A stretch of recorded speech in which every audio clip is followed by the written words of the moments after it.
So as many of you might know, past couple of weeks there has been an ID floating around on Tygem and on Foxy. That ID is gone by the name of Master, and it was kind of beating everybody that it played against. These are professionals, mind you, not amateurs, because that's not hard to do. And it was wondered, who or what is this thing? We now know that this thing is AlphaGo. I had my hunch right. To be honest, I had my hunch right from the start that it was AlphaGo because the name I thought was a tip-off. I remembered after the AlphaGo Lee Sedol things, there were those articles claiming that like AlphaGo had mastered Go, and now there was this ID master that was beating everyone, and I was kind of wondering if that was really a coincidence. Turns out, no, not so much. Not so much. But yeah, it's played a lot of professionals. It's played, your Guli. It's played pretty much every professional that has played online. It has kind of gone against it at this point. Or gone against them at this point. And I pose the question to you fine folks. Do you want to see some of those games? And the answer was like a resounding yes. I think it was something like 60 to, I don't know, like 20, I think, in favor of going over some of Master's games, some of AlphaGo's games. So I decided that I will go ahead and do so. Now, I'm not going to give my opinion on I am not going to give my opinion on what my personal feelings on bots playing Go. Maybe I'll do that at the end. Suffice to say, the game I'm going over now, I didn't really pick because of who the professional was. I picked it because of what the player was on that server. Like the person here, you have the name in the upper left hand corner. You see he's a professional 8-Dan. On Tygem, he goes by the name of Dawning, and that's like a really, really good player. Usually whenever Dawning plays, a lot of people tune in to watch, so I wasn't sure who he was, but I was certain that clearly it was a very good professional, or at least someone who is very, very good at playing online Go. So the name definitely rung with me. Yeah, it's a little bit Hikaru no Go-esque, right? Except instead of a long-dead Go master come back to life inhabiting a small boy, it's a bunch of CPUs linked together. But thank you, DJ Cat, for giving me your tip. So as you can see on the screen in front of you, AlphaGo is black. Professional 8-Dan was white.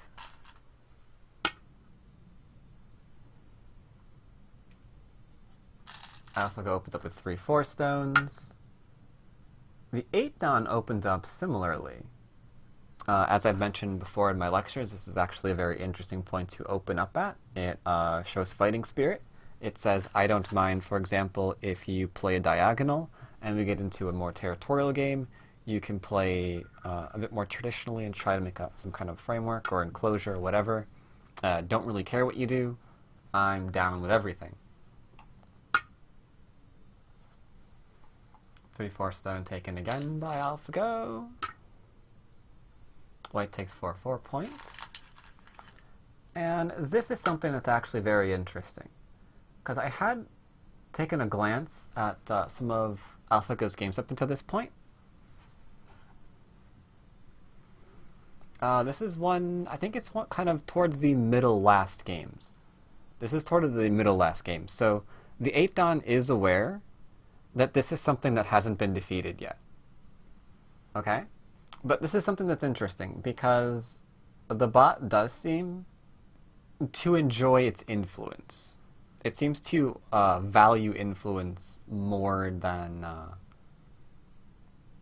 we currently do.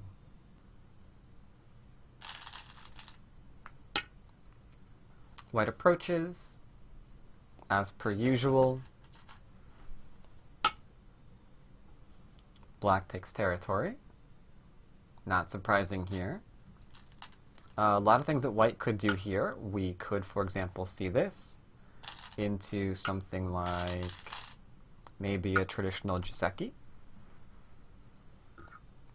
White decides not to go with that and instead drops down, saying, I want a wall. I'm going to give you a very basic exchange. I'm going to give you some territory over on the side here, as we see like so. And in exchange, I'm going to get influence.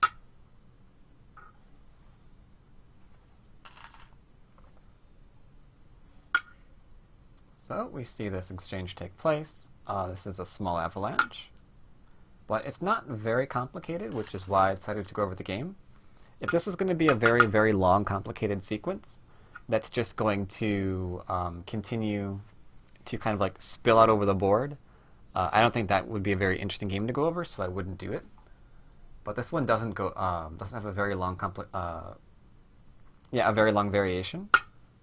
If I said to say we drop down, because giving up that stone would be very, very large. If white manages to take this, then I mean, what are we doing here for black? Doing something like that? That's not even.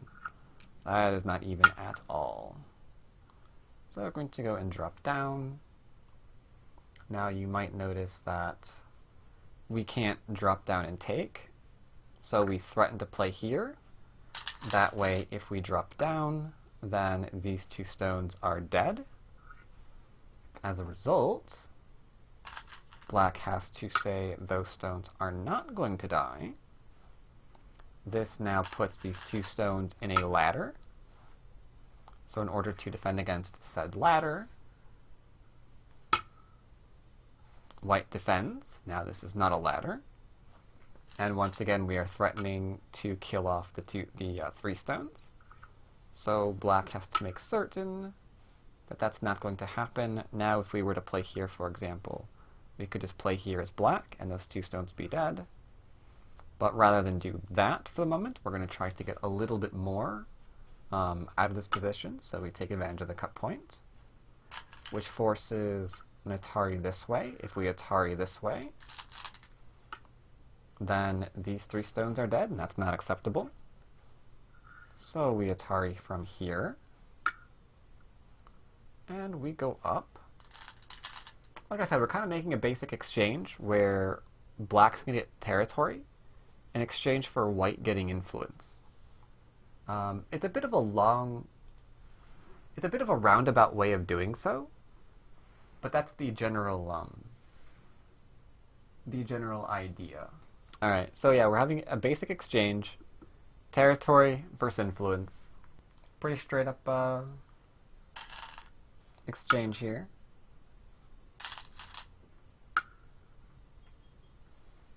White's getting a wall, as you can see, but we're not going to get rid of this cutting stone. We're going to force white to deal with it.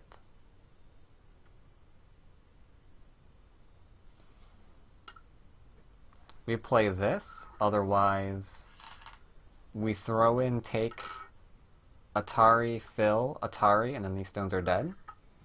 So since this is black's best move right now, we take it for ourselves. Black goes back and kills off the two stones. Things like this are not going to be Sente now, so white doesn't play him. White plays this instead to try to deal with the two stones here. And thus we have a little bit of a Jiseki. Black approaches the open corner. White's strategy is obvious. We're trying to deal with this. We're trying to, build this.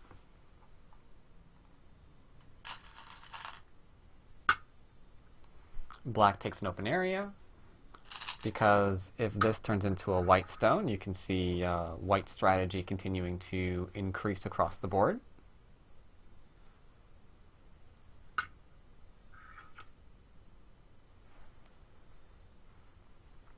So up until here, we've had a very, very basic game that teaches everybody direction of play, right? We can identify where the large moves are, Except for this. Like, this exchange is direction of play. The approach over here is direction rather than splitting or taking a different area. We can really follow it on a very basic level. White approaches, trying to get black to defend. Now, some players would defend here. Some players would play an extra defensive move here, or an extra defensive move here, or very overly paranoid players might even play something like this. But there's not really much you can do to these two stones. You can play inside, but black has an answer. You can play above, and black has an answer. You can go underneath, and black has an answer. Multiple ways. So, one thing that I've noticed that the bot is really on point with is realizing when something is okay or not. And that's actually a really big thing. Because those of you watching, you can think about in your own games. How many times have you made a defensive move, not because you were certain that you needed it, but because you were afraid that you were? Like, you couldn't really read it out. Like, clearly we're under attack here. Maybe we don't know what our opponent's going to follow up with. But we know we've got that weak point. We're not really certain what's there, so we're going to play away. The benefit of a computer, obviously, that is reading like thousands of moves per minute, is that it absolutely knows what it's going to do depending on how you approach this. Right? It doesn't have uncertainty, it just has calculation, really. So it doesn't see a reason to respond here and follows up over here.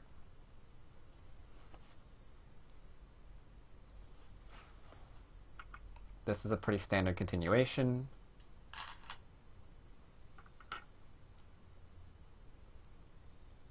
You can see here that we're obviously going to break out.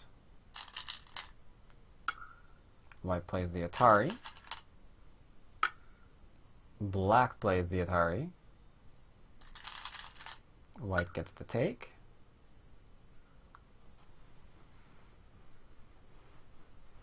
I have to check my overlay to see who's where, so I know what side to drop the thing on. Is it this side? No, it's this side.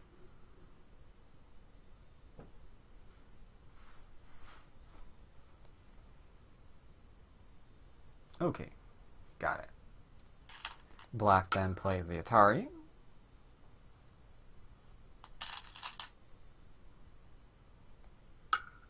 White does likewise. Black takes. And then white comes out. Now this is a pretty common, this kind of thing is a pretty common continuation in this pattern, because it's acknowledged that this cutting stone is not dead. It's acknowledged that this cutting stone isn't dead.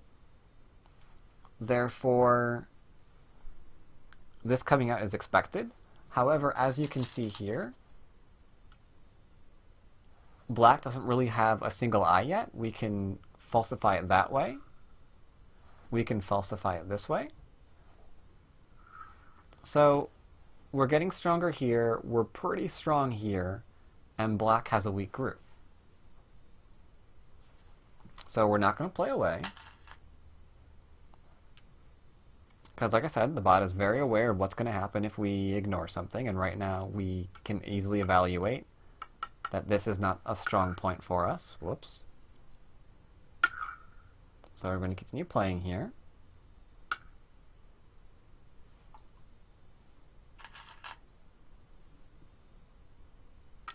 And then we play away. Because now it's a bit more difficult to actually do something here.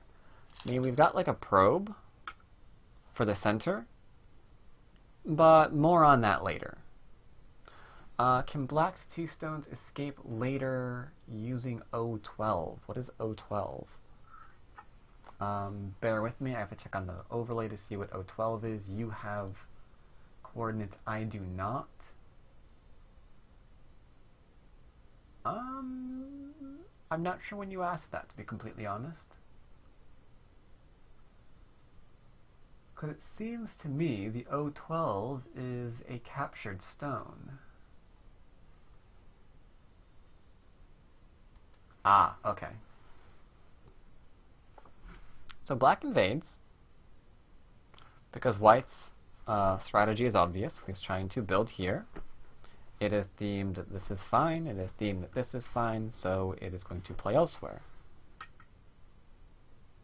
White keeps territory.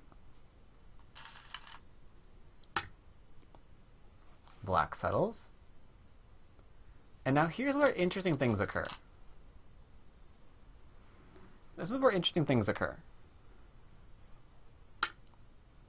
White's going to try to lean on both groups simultaneously. This makes perfect sense, right? We're threatening something like this into maybe something like this, right? And the strength that we're getting here, maybe we go back and disrupt. It looks like a pretty straightforward attack. So black defends. And white responds because this would be too large to ignore. I mean, this is the end of the game. If we got into a position like this, where we're just getting surrounded, and, you know, black's getting all that development, this is game over. You're kind of screwed. You don't really come back from this kind of thing. Especially since this is also Sente still. Because if black gets this, then we have to play here, and then maybe black gets this, and then you have to play here.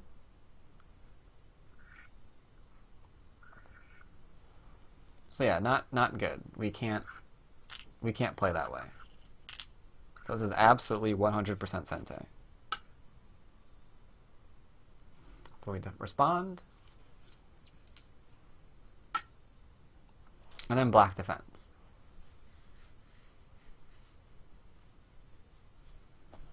Black is deemed it's completely fine here now, so he defends. So sadly, we're never really going to get any kind of attack going on in here, because we lost Sente. This move is just not severe enough.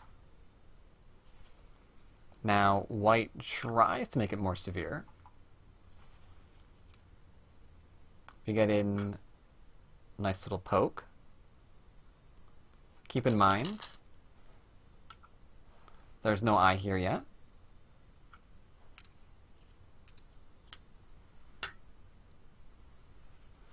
Follows up. Black defends his weakest group first.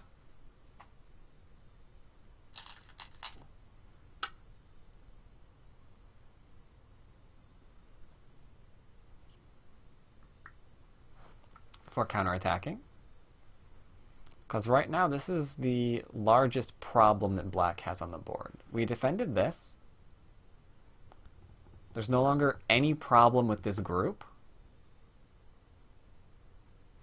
And so since white played away, the largest thing that we could do right now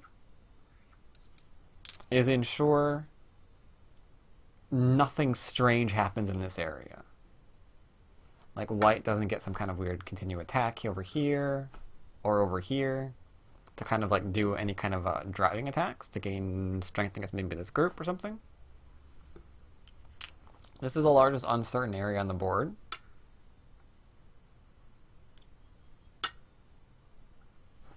Black defends. And now we have a problem. Now we have a problem. Because how we're going to use these stones, not really sure. These stones kind of required either an open area that we could take, or a weak group that we can attack, and we've lost both of those things. We've kind of lost both of those things. So white has to play here, because that would be insane. Now we're being murdered.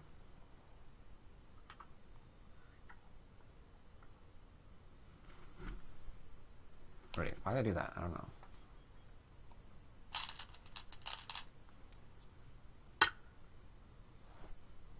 Pokes. Connects. And then defends. So white's clearly in trouble. Tries to counterattack that group, which is getting defended again.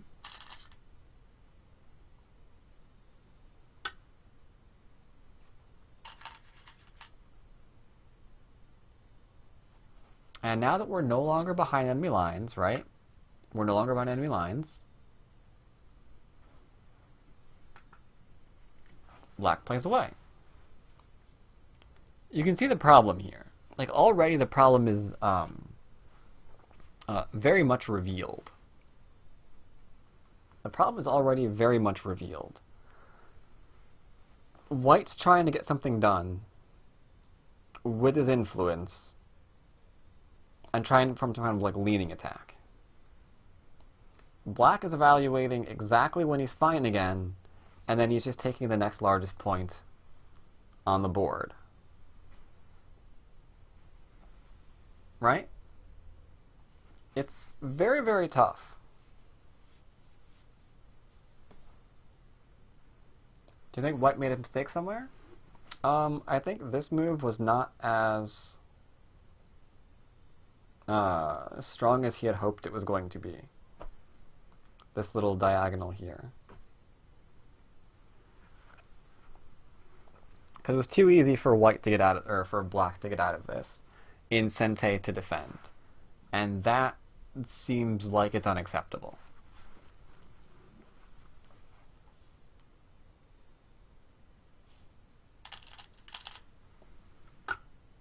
White has to defend.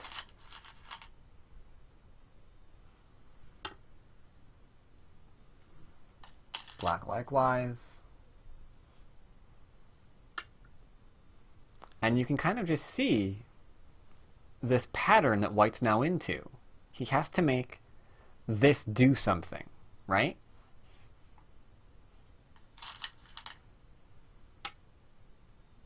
Black comes out. Again, we're trying for something similar. We're trying to put pressure on here. We're trying to like surround here. We're trying to get some kind of cutting in here to work. So he's really trying to make this influence work for him.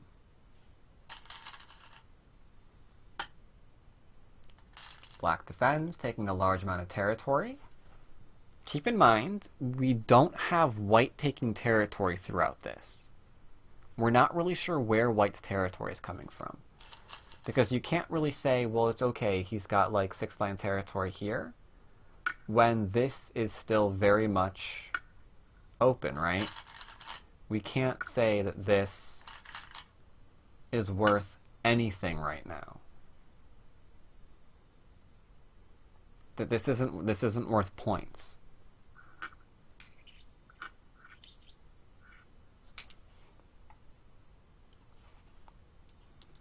So white's trying to get something done here.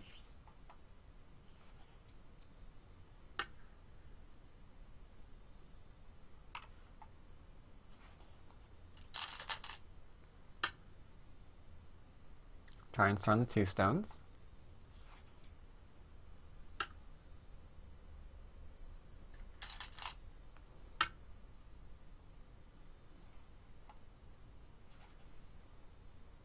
Looks like we finally got something done.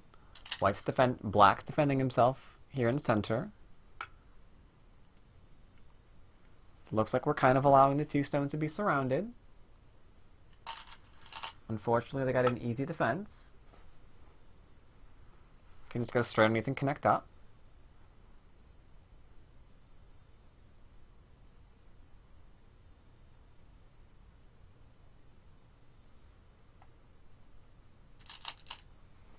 Alright, time something else. White leans. Nice little forcing move. Trying to surround. Black plays the Hane. White cuts for Aji. Black Atari. White likewise.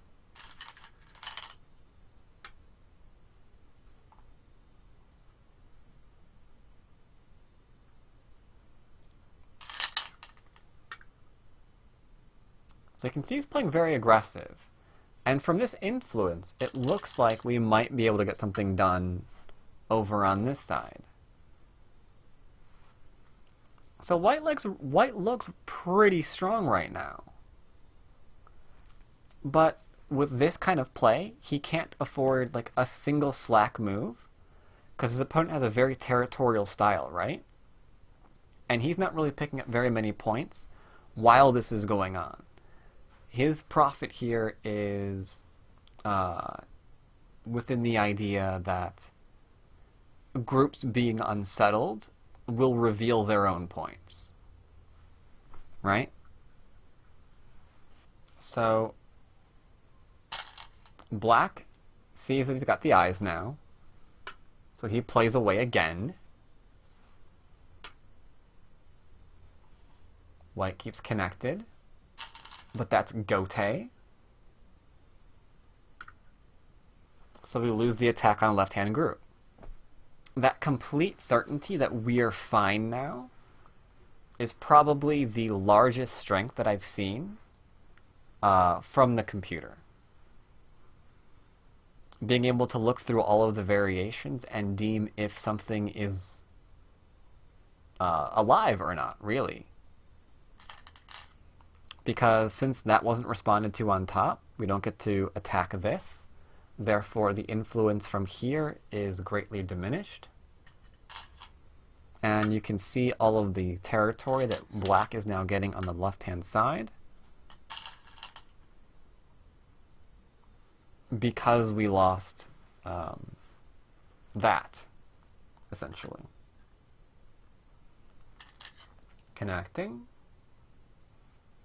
Same.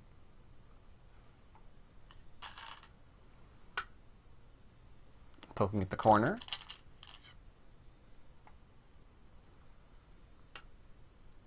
Have to ensure connection.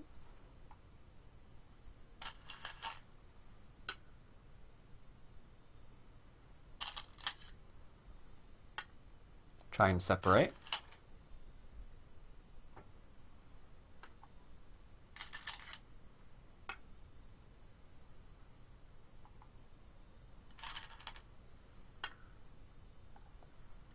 Got to separate. But that would also be Gote because the top is now alive. So rather than do that, we play a large move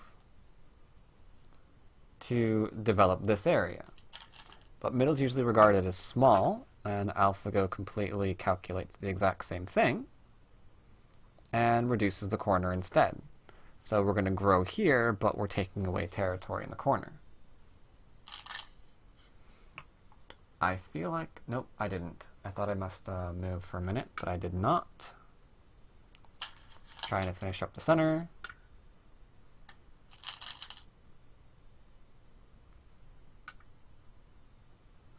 Again, a lot of players here would be tempted to play another move to defend. But since AlphaGo can read so many variations, and they had to have been in Byoyomi at this point. So since we can read so many variations in even the 20 seconds that this game was used in, AlphaGo reads this is completely fine. We can play a larger move. Black tries to follow, or white tries to follow up. But there is already a life variation waiting for AlphaGo here. Like so. Yep. And this just adds more pain because AlphaGo ignores, reading that we are fine still. Follow up. But we have 2 eyes. So you go back and play here.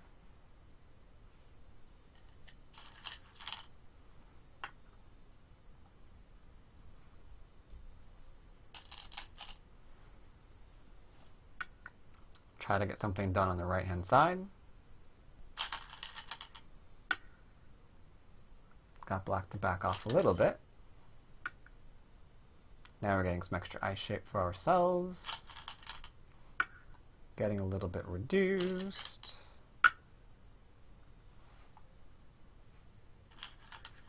Gote. So we defend again. Knowing when you have Sente is really, really useful for AlphaGo.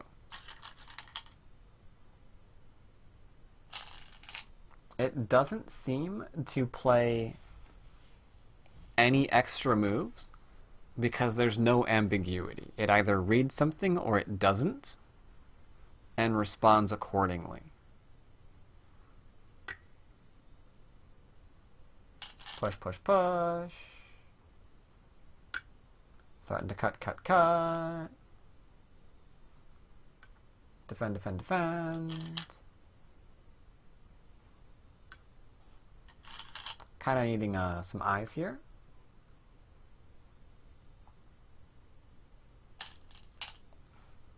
We do have this one though, so that's something. Can we reduce the corner? Is now the new question.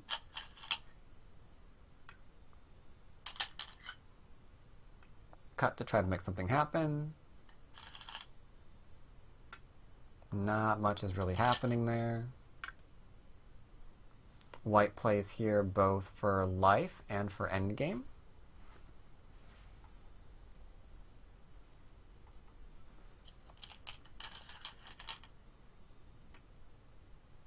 Black takes. White seals off.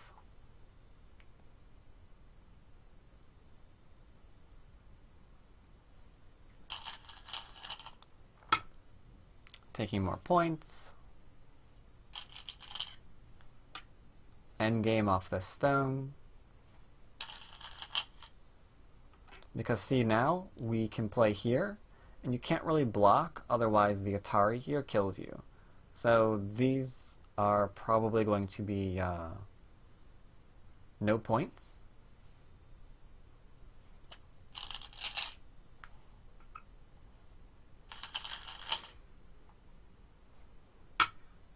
Connects on up. You can see the damage has mostly already been done though. So we play here.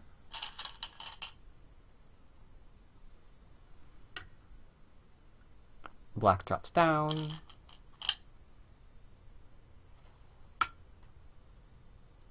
Get to connect. And from here the game is fairly uneventful, because one person's ahead and one person is not. And so all we have to really do is protect that lead.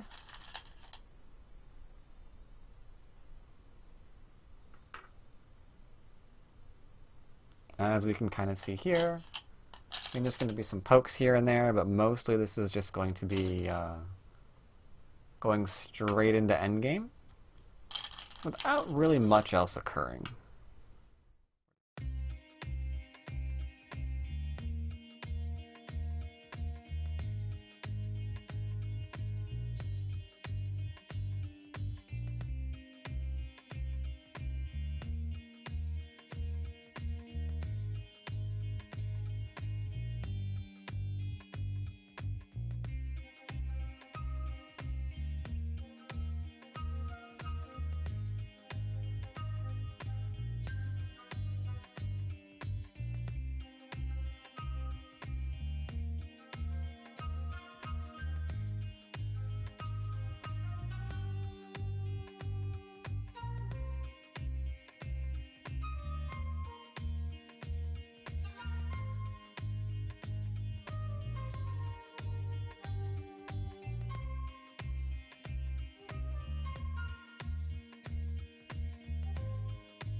White has nearly 0 points in all corners. Indeed.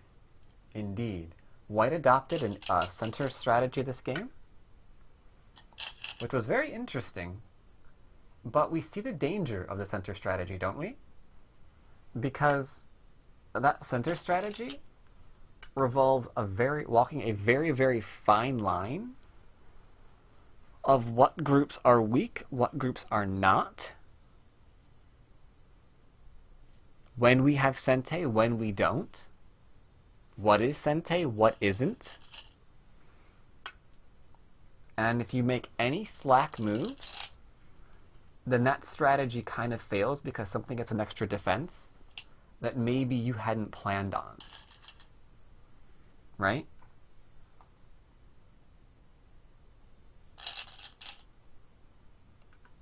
Do-do-do-do.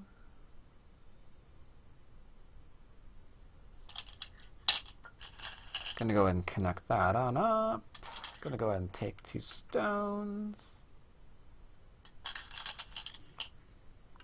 Tari. Remove.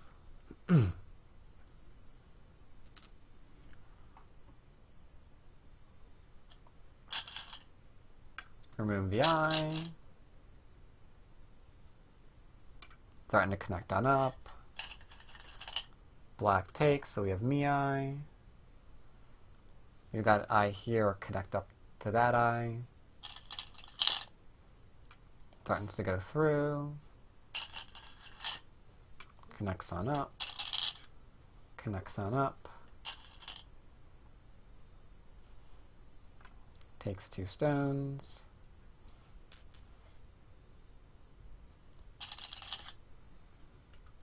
Tari's 2 stones. Connects. Threatens to take a stone.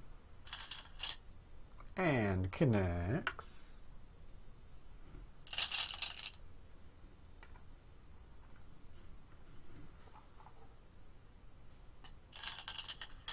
And the last move of the game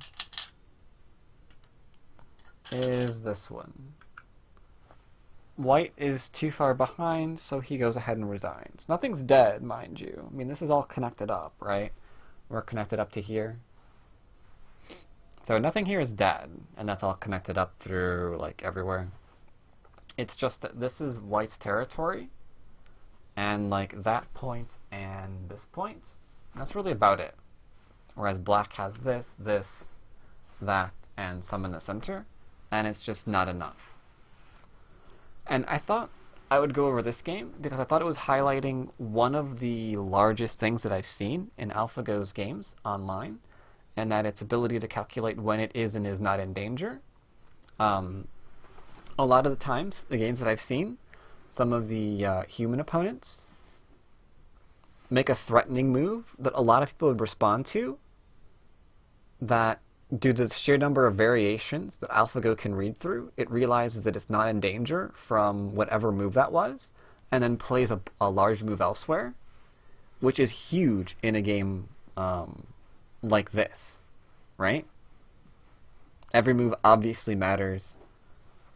Playing something that you thought was Sente turns out not to be Sente is a really huge swing in your opponent's favor, and you just kind of fall back.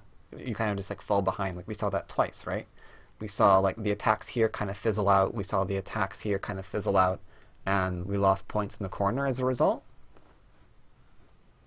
Because there was like no ambiguity in this shape. Black absolutely knew that it could live, despite the repeated attacks here. Do you still believe we can't learn anything about... It's not that we can't learn anything.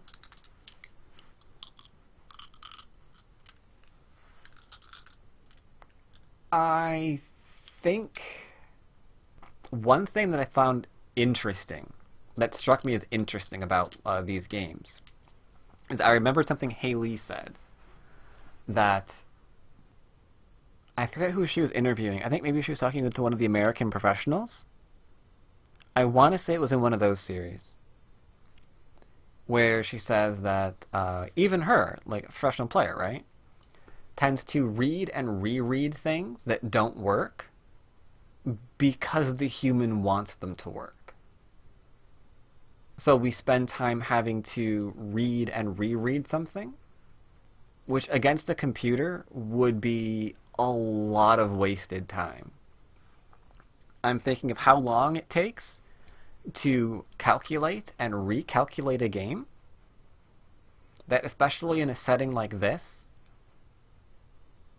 is a lot of wasted time. And I think it's going to be very, very difficult for a human opponent to make up that much lost time against a computer that while you're sitting there wasting your time, it's reading thousands of moves ahead in variations you're not even going to think about. I think that's going to make it very, very tough for a human opponent to play against a computer. I mean, the difference is in software, essentially, if you want to think of it that way. A little bit too inefficient. I think humans have slightly too many bugs. But we will see, I suppose, if that is true or not. For now, the greatest thing that I've noticed is in terms of time differences, the human will essentially be playing with less time, given how more inefficient a human's time management is going to be than a computer's. I think any game with a computer right now starts off in the computer's favor, and that continues to increase as the game progresses, especially as you hit Byoyomi, where every second matters, and you're going to be having to reread things and recalculate things that the bot never will have to. It'll just be, reading things once essentially and moving on. So I don't really view these games as completely fair and even, given that level of discrepancy between the human's hardware and the computer's hardware, essentially. I think probably sums up my feelings on the games. Hope that kind of answers your question. What about when computers are better at writing novels? That's actually a very interesting question, because I have been looking at that too. Computers have been writing stories that some have ruled were all but indistinguishable from humans. I've seen that computers have been composing music that is difficult to discern from a human composer, but apparently is still able to be done. Yep, they've been writing music as well. Yep. We're not going to Foxy. We'll do Foxy tomorrow during our regular stream. I'll be live at 12 p.m. Eastern. And we usually go to about 6 or 7 p.m. Eastern. So, if you want to see Foxy games, we will do them tomorrow. In the meantime, goodbye, everyone. See you next time.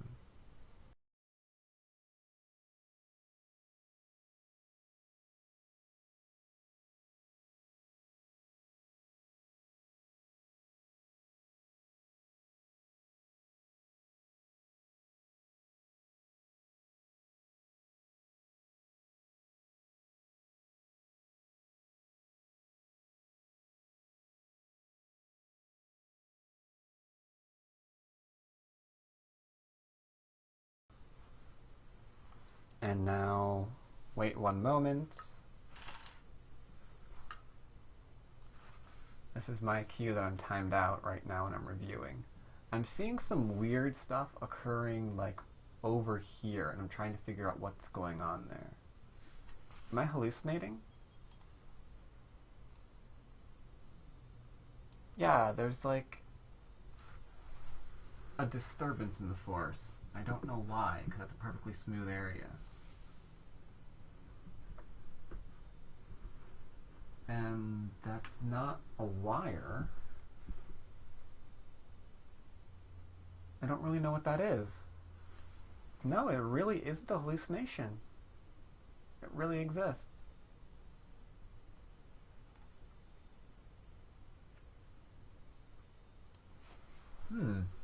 That is bizarre. Because there's absolutely nothing there.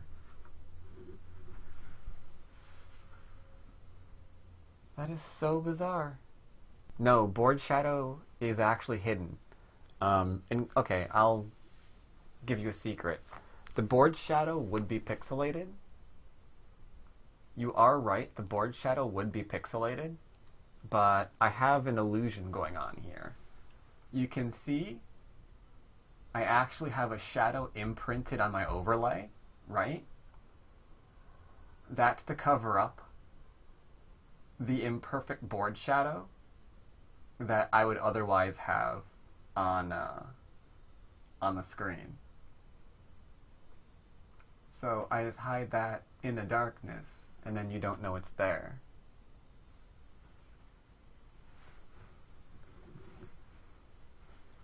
Isn't that tricky?